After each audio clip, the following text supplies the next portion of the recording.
Om Swastiastu. Selamat pagi, salam sejahtera untuk kita semua. Perkenalkan, nama saya Nikade Ayu Sukmarani, absen 25 dari kelas 11 IPA 7. Saya berasal dari sekolah SMA Negeri 1 Tabanan. Di video kali ini saya akan merangkum beberapa materi di bab 2 dengan judul KD Sistem dan Dinamika Demokrasi Pancasila. Sebelum kita ke pokok materi, mari kita mengenal terlebih dahulu hakikat demokrasi. Yang pertama yaitu makna demokrasi. Apa itu makna demokrasi? Makna demokrasi berasal dari bahasa Yunani, demos dan kratos. Yang pertama, demos artinya rakyat dan kratos artinya pemerintahan. Dapat diartikan dalam kesederhanaan, demokrasi yaitu pemerintahan oleh rakyat. Menurut Abraham Lincoln, demokrasi dapat diartikan sebagai pemerintahan dari rakyat, oleh rakyat, dan untuk rakyat. Dapat saya simpulkan mengenai beberapa pengertian di atas. Pengertian demokrasi yang lebih kompleks yaitu sistem pemerintahan yang mengabdi kepada rakyat tanpa memandang partisipasi yang manapun. Setiap partisipasi memiliki hak untuk memilih dan hak untuk dipilih. Hakikat demokrasi yang kedua yaitu klasifikasi demokrasi. Klasifikasi demokrasi dapat dibedakan menjadi 3. Yang pertama, berdasarkan titik berat perhatiannya. Yang pertama yaitu demokrasi formal, menjunjung tinggi persamaan di dalam bidang politik. Yang kedua, demokrasi material, menitik beratkan dalam menghilangkan perbedaan di bidang ekonomi. Yang ketiga, demokrasi gabungan, mengambil kebaikan dan membuang keburukan di dalam demokrasi formal dan demokrasi material. Yang kedua, berdasarkan ideologinya yaitu demokrasi konstitusional atau liberal, demokrasi yang didasarkan pada kebebasan atau individualisme. Yang kedua, demokrasi rakyat, demokrasi yang didasarkan atas paham Marxisme dan komunisme. Yang ketiga, berdasarkan proses penyaluran, yaitu demokrasi langsung.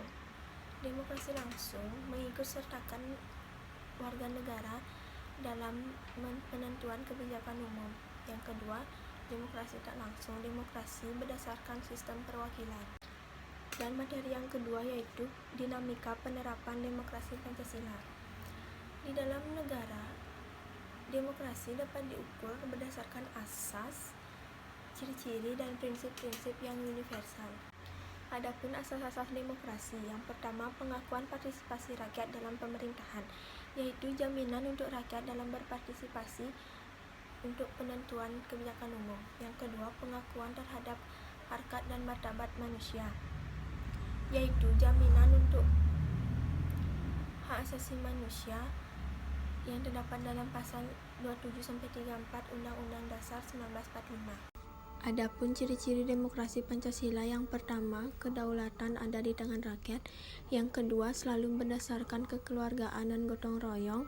Yang ketiga, cara pengambilan keputusan melalui musyawarah untuk mencapai mufakat.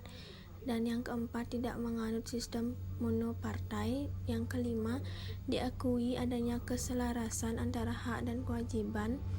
Yang keenam, menghargai hak asasi manusia. Yang ketujuh, tidak menganut sistem monopartai. Yang kedelapan, pemilu dilaksanakan secara luber. Yang kesembilan, mengandung sistem mengambang. Dan yang terakhir, yang ke-10, mendahulukan kepentingan rakyat atau kepentingan umum. Adapun prinsip-prinsip yang universal dalam demokrasi, yang pertama yaitu keterlibatan warga negara dalam pembuatan kebijakan. Yang kedua, tingkat persamaan setiap warga negara. Yang ketiga, tingkat kebebasan yang diakui dan dipakai oleh warga negara. Yang keempat, yaitu penghormatan pada supremasi hukum. Dan yang terakhir yaitu pemilu yang berkala. Di dalam penerapan demokrasi pastinya ada nilai baik dan buruknya. Di sini saya akan mencantumkan nilai lebih dari negara yang demokrasi. Yang pertama yaitu persamaan bagi seluruh rakyat Indonesia. Yang kedua, keseimbangan hak dan kewajiban. Yang ketiga, meningkatkan rasa keadilan sosial. Yang keempat, menyelesaikan masalah dengan bermusyawarah. Dan yang terakhir yaitu menjunjung tinggi tujuan dan cita-cita nasional.